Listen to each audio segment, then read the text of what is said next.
पहली बात तो मैं आपको ये बताना चाहूँगा कि हम सब ने ये देखा है कि लगभग 60 करोड़ की संख्या तक कुंभ में इस समय भक्त लोग पहुंच गए हैं या पहुंचने वाले हैं। पूरा सनातन एकजुट होता दिखाई दे रहा है। सनातन संस्कृति का उदय हम देख रहे हैं।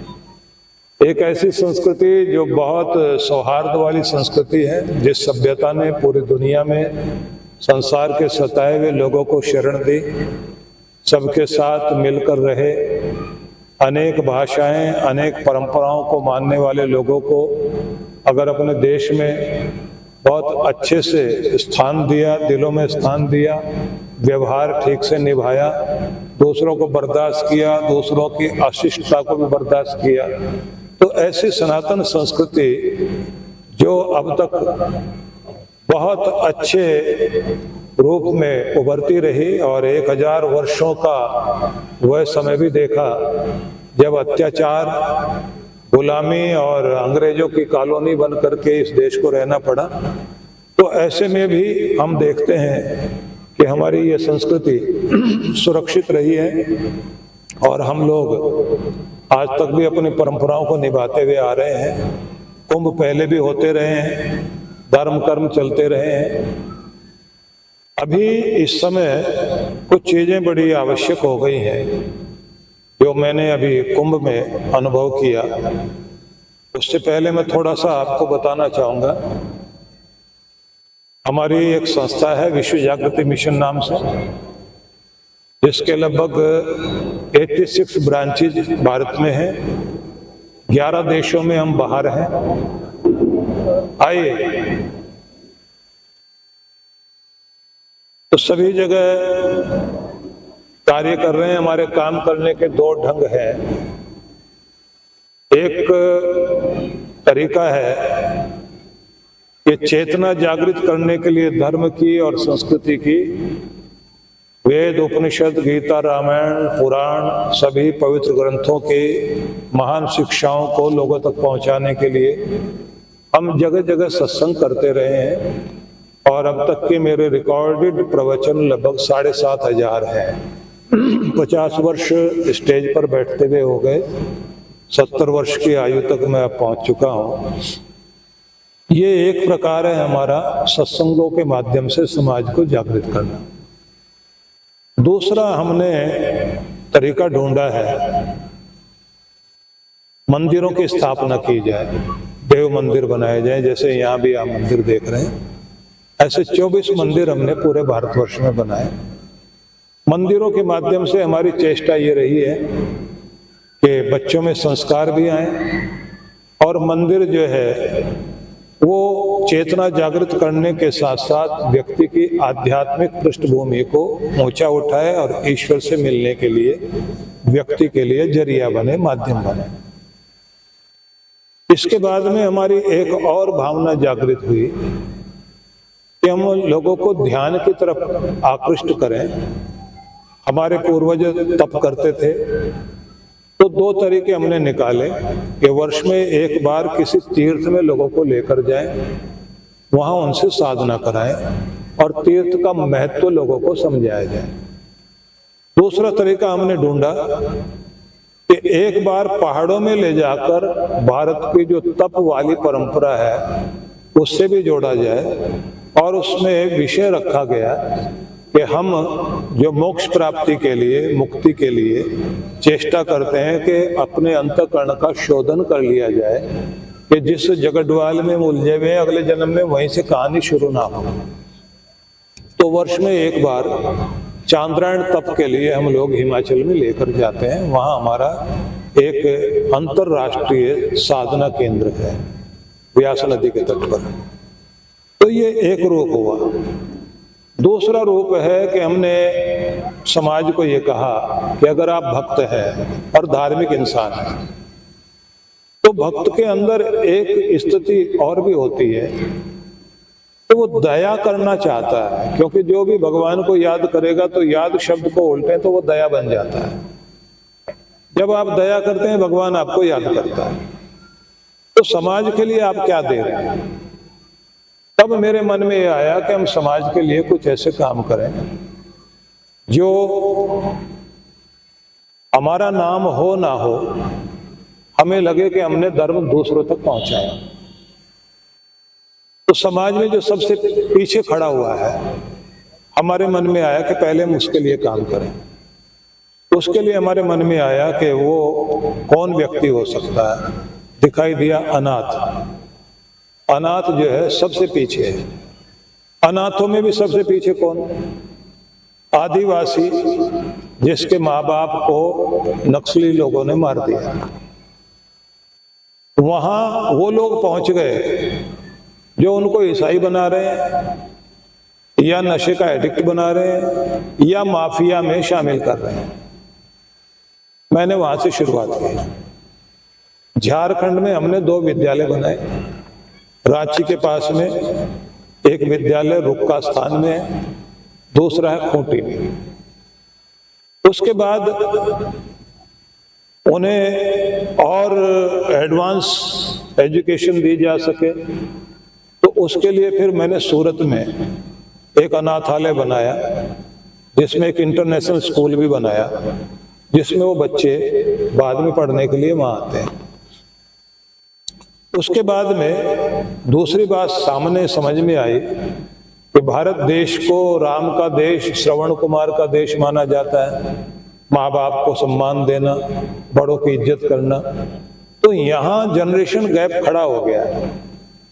तो मैंने इसके लिए एक चीज शुरू की कि 15 दिन तक आप श्राद्ध मनाते हो, कम से कम एक दिन ऐसा रखिए जो जीवित माता पिता हैं उनका सम्मान दिवस हो। तो उसके लिए हमने एक परंपरा शुरू की। 15 दिन तक श्राद्ध, 15 दिन के बाद में पहला दिन, पहला जो नवरात्र होता है, पहले नवरात्र में हमने श्रद्धा पर्व नाम देकर माता पिता के पूजन दिवस के रूप में, कृतज्ञता और आभार व्यक्त करने के दिवस के रूप में उस दिवस को एक पर्व के रूप में स्थापित करने की चेष्टा की, जिसको दुनिया के 11 देशों में हम लोग लेकर गए। भारत में भी हम इसको करते हैं। साथ में हमने एक और कार्य किया कि केवल वृद्ध वही नहीं है जो घर में आपके बड़े हैं, कुछ वे सीनियर भी हैं जो भले छोटी आयु के हैं लेकिन समाज को बहुत कुछ दे रहे हैं, उनका भी सम्मान साथ में कराया जाए। तो ये हम 2 अक्टूबर के लगभग इसको कराते हैं। और साथ में फिर बात आई, बहुत सारे ऐसे बच्चे हैं जिन्होंने अपने माँ बाप को घर से निकाल दिया, उनके लिए क्या किया जाए। तो हमने एक वृद्धाश्रम बनाया, लेकिन दूसरी तरफ उसी के साथ वानप्रस्थ आश्रम बनाया। हमने कहा कि हमारी परंपरा वृद्धाश्रम की नहीं है, वानप्रस्थ की परंपरा है। तो अगर कोई अपने जीवन का सांध्य काल, नहीं अभी पानी पी चुके हैं, अपने जीवन का सांध्य काल यदि तप करते हुए, साधना करते बिताना चाहते हैं, तो हमारे पास में वानप्रस्थ आश्रम है। हमने आमंत्रित किया, वहां एक व्यवस्था करी। तो इस तरह से उपेक्षित है अनाथ, उपेक्षित है भारत का बुढ़ापा, वृद्धावस्था, दोनों के लिए काम किया। इसके बाद हुआ ये कि मैं अमेरिका में था, तो एक घटना घट गई। एक पिक्चर कोई आई थी, स्लम डॉग मिलेनियम, उसका गाना वहां खूब चल रहा था, जय हो ऐसे करके गा रहे थे। तो वॉइस ऑफ अमेरिका का प्रतिनिधि इंटरव्यू लेने के लिए आया और उसने बड़े मजाकिया अंदाज में टोंट कसते हुए कहा कि भारत ऐसा है जहां बच्चों की आंखें फोड़ी जाती हैं, हाथ तोड़े जाते हैं, लंगड़ा कर दिया जाता है भीख मांगने के लिए। तो आपके देश में इतनी सारी गंदगी है, आप यहां उपदेश देने क्यों आते हैं? वहां ठीक करो ना जाकर। तो मैंने कहा किसी ने ऑस्कर भारत की गंदगी दिखाकर ले लिया हो और आपने दे दिया हो। भारत ये नहीं है, कूड़ा हर घर में होता है, हमारे यहाँ भी अगर 1% भी कूड़ा नहीं है जो दिखाया गया है, ये भारत नहीं है। उन्होंने कहा मान लिया नहीं है, अगर कहीं है भी, परसेंटेज नहीं गिनी जाए फिर भी कहीं है, उसके लिए आप क्या कर रहे हैं? मैंने कहा स्पष्ट कीजिए। बोले ये जो लावारिस बच्चे हैं इनके लिए आप क्या कर रहे हैं? आप अनाथों के लिए कर रहे हैं तो लावारिस के लिए कीजिए। मैं भारत में आया तो मैंने उस समय यहाँ पता किया कि कितने लावारिस हैं। समझ में आया कि 2 करोड़ लावारिस बच्चे भारत में हैं और माफिया के हाथ में पड़े हुए हैं, नशे के एडिक्शन में है। उसके बाद हरियाणा में ही फरीदाबाद में ज्ञानदीप विद्यालय मैंने इन्हीं बच्चों के लिए खोला, जिसमें कूड़ा कचरा बीनने वाले, लावारिस, भीख मांगने वाले, अत्यंत निर्धन बालक बालिकाओं के लिए 1000 बच्चे हैं, उनके लिए काम शुरू किया। वहां भी मुसीबत आ गई। पहले तो वो लोग तैयार ही नहीं हुए। उन्होंने कहा हमारा बच्चा जो है ना कूड़ा करकट बीन करके उसमें पनियां लेके और निकाल के 200 रुपए रोज कमा लेता है, आप पढ़ा के क्या करोगे हमारे बच्चे का? डिग्री दे दोगे, हमारे काम का नहीं रहेगा। तो हमने कहा कि आपके बच्चे को हम कुछ योजना है, बढ़िया कुछ करेंगे, हमें बताइए। मैंने कहा पहले पढ़ने भेजिए। पढ़ने भेजने लग गए तो हम लोग लगे रहे। आखिर में एक बात समझ में आई, बच्चों को पढ़ाना भी है, स्किल डेवलपमेंट वाला कोर्स भी कराना है। तो उसके बाद कौशल विकास का केंद्र भी खोला। भगवान की कृपा रही, 90% बच्चों को नौकरी भी लगी। तो ये एक परिचय है। अब इस परिचय में जहां से मैंने शुरुआत की थी वो बात सुनाना चाहता हूं, क्योंकि आप लोगों ने अपना परिचय दिया तो मुझे भी बताना था, तो इसलिए मैंने ये बताया कि ये मैं करता रहा हूं। और आप लोगों ने देखा है कि एक टाइम था जब जी टीवी पर अमीर लोग दिखाई देते थे, सब जगह सभी हमको सुनते थे। उसके बाद में फिर मैंने अपने को लो प्रोफाइल कर दिया। मैं लोगों के बीच में नहीं आया। मैंने कहा मुझे सेवा करनी है जाके, क्योंकि हर समय इसमें दिखाई दूं, उसमें दिखाई दूं, मैं ही सामने ऐसे। सबसे ज्यादा सुनते थे हम लोग, टीआरपी में सबसे ऊपर थे हम लोग। उसके बाद हमने अपना बंद करके लो प्रोफाइल में जाके सेवा में लगे हम लोग। एक और चीज हुई कि मैं पहले कुंभ में नहीं जाता था। अब उसका कारण बहुत खुल के तो नहीं बताऊंगा, लेकिन मुझे क्या लगता था कि मुझे यहां बैठने की जरूरत नहीं है, कुंभ की स्मृति में मुझे कुछ अलग करना चाहिए। तो इसलिए मैं सेवा का कोई ना कोई प्रकल्प हर कुंभ के मौके पर बड़ा शुरू करता था। मैंने कहा मेरा कुंभ यहाँ है, वहां नहीं। बाद में मुझे सबने कहा कि जहां भक्त आते हैं वो कहीं और जाएंगे, इससे अच्छा है कि आपके साथ जुड़े और अच्छे काम में जुड़े, जाने लगे। इस बार के कुंभ में सभी संतों के बीच में एक कार्यक्रम हुआ जिसको मुख्यमंत्री योगी आदित्यनाथ जी, उनको बोलना था, उससे पहले मुझे बोलना था। और पूरे भारत के जो विशिष्ट संत हैं सभी बहुत, मैं तो अपने को सबसे ज्यादा पीछे मानता हूँ, सारे ऊंचे थे, महान थे, महान हैं भी सही। मैंने वहां ये कहा कि आप ये कहते हैं 75 वर्ष हो गए आजादी को, आजादी हमें ऐसे मिली वैसे मिली। मैंने कहा मैं उल्टी बात करता हूं, ये पूछना चाहता हूं 1000 साल तक हम गुलाम कैसे रहे? दुनिया भर के इतने सारे देशों में सिर्फ ये भारत ही ऐसा है जो 1000 साल तक गुलाम रहा है। तो ये रहा क्यों और आगे ना हो जाए? मैंने कहा ये कुंभ इसलिए नहीं है कि स्नान करके घर चले जाए, यहाँ कोई बात होनी चाहिए। और मैंने कहा मैं खड़ा हुआ हूं तो मैं बोलने के लिए नहीं, कुछ कहने के लिए खड़ा हूं, और मैं ऐसे बोला नहीं करता। ओम चौक के मेरी तरफ देख रहे थे। तो मैंने कहा अब समस्या ये है, जिन लोगों ने एक ऑर्डर दे करके आपके 5 लाख गुरुकुल और विद्यालय बंद करा दिए और अवैध घोषित कर दिया ब्रिटिश काल में, और उसके बाद में कॉन्वेंट स्कूल की शुरुआत हुई और पहला जो खुला वो कलकत्ता में खुला, और उसमें भी भारतीय लोगों ने अपने बच्चे पढ़ने नहीं भेजे। वो तो बहुत बाद में ये चीज आई और शुल्क वाली शिक्षा शुरू हुई। तो मैंने कहा अब धर्मनिरपेक्षता के नाम पर हमने तो बहुत अच्छे से मान लिया, मानना भी चाहिए, हम सारे धर्मनिरपेक्ष हैं।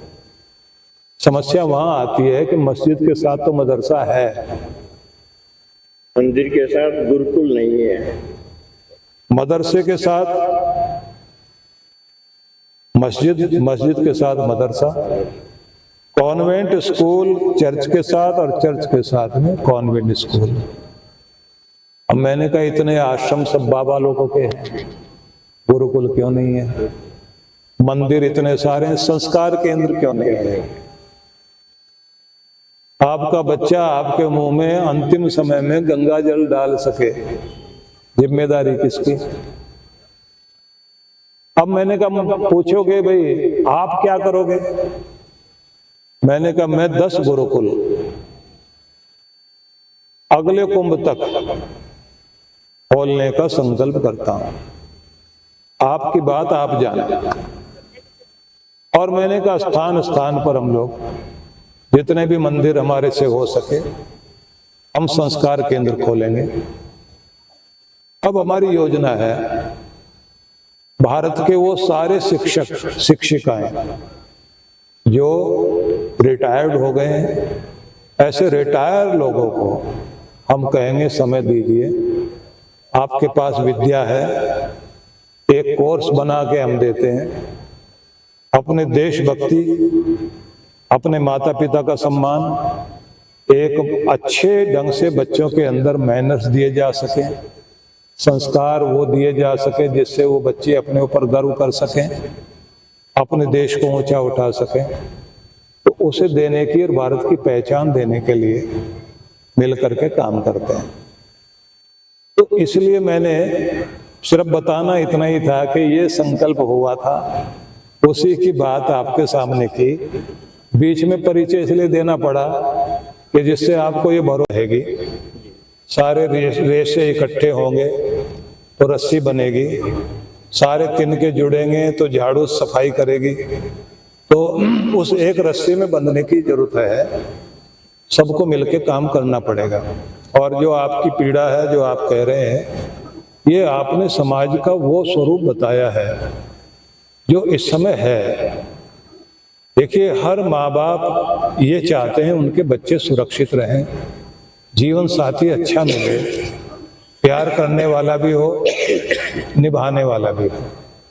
लेकिन वे लोग जो किसी षड्यंत्र के तहत प्यार के नाम पर हमारे बच्चे बच्चियों को बहका रहे हैं और फिर वहां लेकर जाते हैं कि उनके साथ अत्याचार हो, आतंकी राह पे चले जाएं, या फिर असलियत सामने आ जाए तो उनके 32 टुकड़े करके बोरी में वो मिले, कोई फ्रिज में मिले।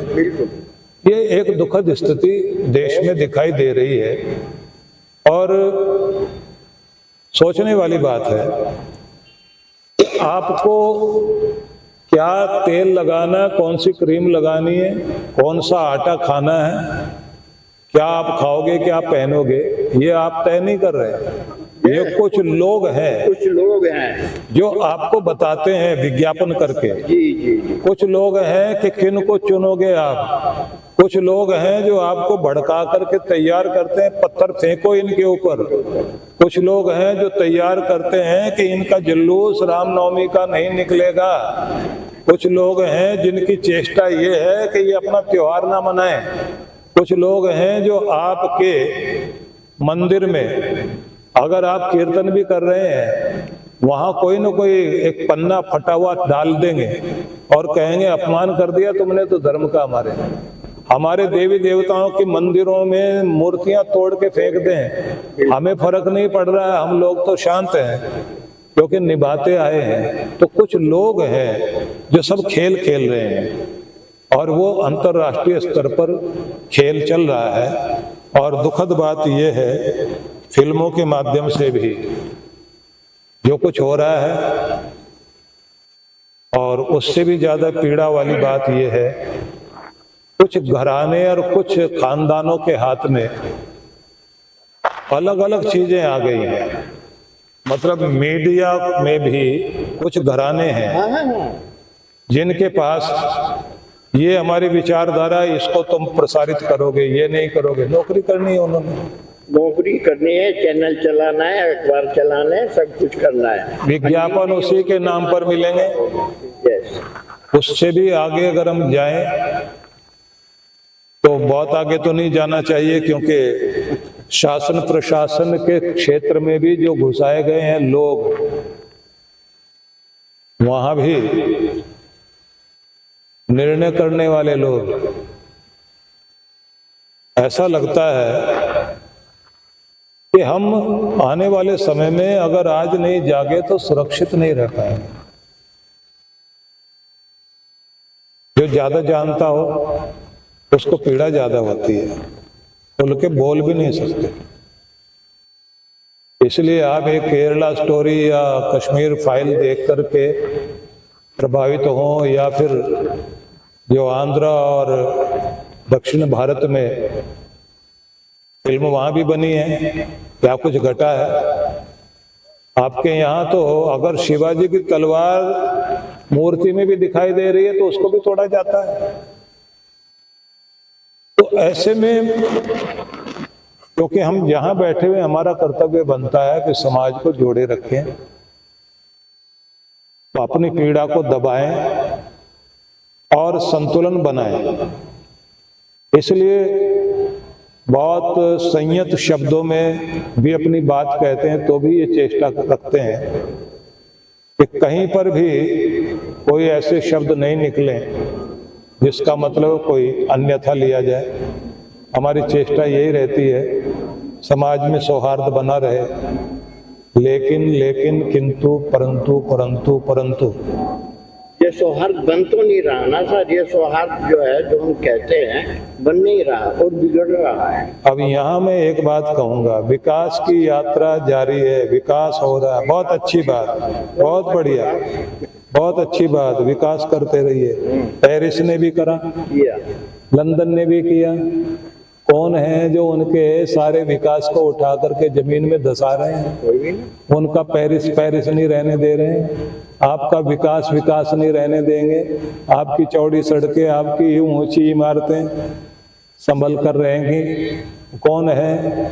हम शांति पाठ कर रहे हैं, देव शांति अंतरिक्षम शांति, जो अंतरिक्ष में भी, देवलोक में भी, पृथ्वी में भी, जल में भी, कहीं भी शांति नहीं रहने देंगे जब तक आप हमारा शासन प्रशासन, हमारे नीति निर्धारक उस योजना को नहीं बनाएंगे। क्योंकि हमारा काम ये तो नहीं है, हम तो समाज को जोड़ सकते हैं, समाज को समझा सकते हैं, जागृति दे सकते हैं। वहाँ हमारे सरकार को दूर तक सोचना पड़ेगा। अध्यात्म जहाँ भी जाएगा वहाँ व्यक्ति को अंदर से भी और बाहर से भी मधुर भी करेगा, सशक्त भी करेगा, शालीन भी करेगा और जीवन जीने के लिए सहयोगी बनेगा। क्योंकि जब धर्म में और अध्यात्म में ये कहा जाता है कि आप वही व्यवहार कीजिए दूसरों के साथ जो आप अपने लिए और अपने बच्चों के लिए पसंद करते हैं, जब ये कहा जाता है सबके साथ में बहुत प्रेम का व्यवहार करना और हितैषी व्यवहार करना, लेकिन यदि कोई व्यक्ति उस तरह का नहीं है तो यथा योग्य व्यवहार भी करना, लेकिन चेष्टा इस बात की करना कि इंसानियत बनी रहे। समय राजनीति भले ही जाति प्रथा के नाम पर जातियों के और जातियों में भी जाति और जाति में भी और प्रजाति ढूंढ रही है, तो आने वाला समय इसको के लिए नहीं है। भविष्य में हमारी पीढ़ियां भी और हमारे नौजवान भी इन सब से बाहर निकलेंगे, क्योंकि उकसाने वाले लोग जातियों में बांटेंगे जरूर। देखिए, योग जो योगासन किया जाता है, जिसका सीधा एक ही अर्थ है कि अपने आयुष्य को और अपने आरोग्य को बढ़ाया जाए, तो 4-5 चीजें बड़ी महत्वपूर्ण हैं। सबसे पहले है कि आपको आरोग्यता पर काम करना चाहिए, उसके लिए योग है। उसके बाद अगली चीज आती है आर्थिक आत्मनिर्भरता, जिसके बिना आप अपने जीवन में सुखद जीवन नहीं जी सकते।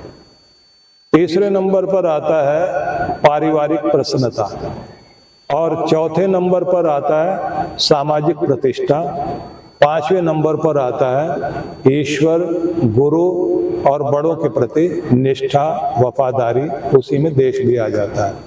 तो उस सब संबंध में हमारा योग भी, ध्यान भी, शास्त्र भी, ये सब कार्य कर रहे हैं, और यही हमारी पृष्ठभूमि रही है। इस पर हमारे यहाँ भी बहुत अच्छे से काम हो रहा है। योग विद्यालय भी हमारा है, उपदेशक विद्यालय भी हमने खोला हुआ है, पुजारी भी तैयार किए जा रहे हैं, ध्यान मंदिर और ध्यान केंद्र भी हमारे हैं, हमने देव मंदिर भी बनाए हैं। बल्कि मुझे ये लग रहा है कि आने वाले समय में ये सारी चीजें चल सकें, तो आगे वो चीज भी तैयार करने के लिए काम करना पड़ रहा है। सनातन बोर्ड